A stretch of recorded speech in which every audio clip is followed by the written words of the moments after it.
बहुत समय पहले की बात है। एक गांव में धनुर्दास नाम का व्यक्ति रहता था। वो अपनी पत्नी से अत्यंत प्रेम करता था। उसका प्रेम इतना गहरा था कि वो अपनी पत्नी को कभी भी अकेला नहीं छोड़ता था। जहां भी जाता, अपनी पत्नी को साथ ले जाता।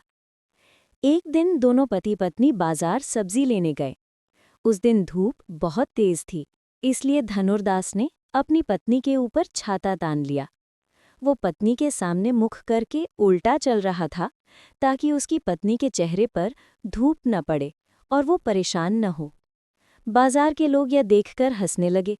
देखो, कैसा आदमी है जो उल्टा चल रहा है अपनी पत्नी के सामने। इसी समय वहां से कुछ संत जन गुजर रहे थे। उन्होंने ये दृश्य देखा और उन्हें बड़ा आश्चर्य हुआ। वे जाकर अपने गुरुदेव श्री रामानुजाचार्य जी को सारी बात बताने लगे।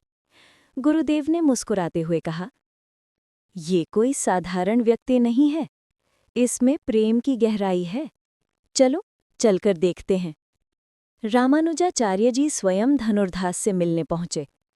उन्होंने देखा वो सचमुच अपनी पत्नी के प्रेम में पूरी तरह डूबा हुआ था।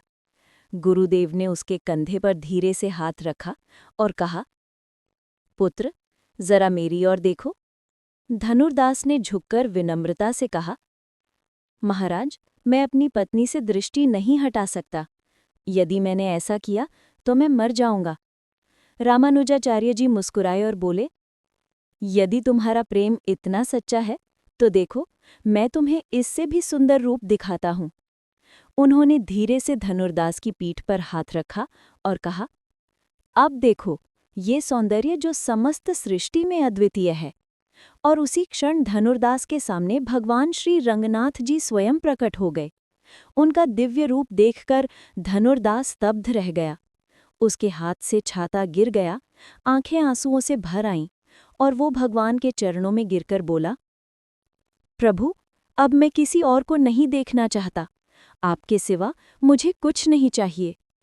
उस दिन से धनुर्दास ने सांसारिक प्रेम को त्याग कर ईश्वर प्रेम में स्वयं को समर्पित कर दिया। वो भगवान श्री रंगनाथ जी के महान भक्त बन गए।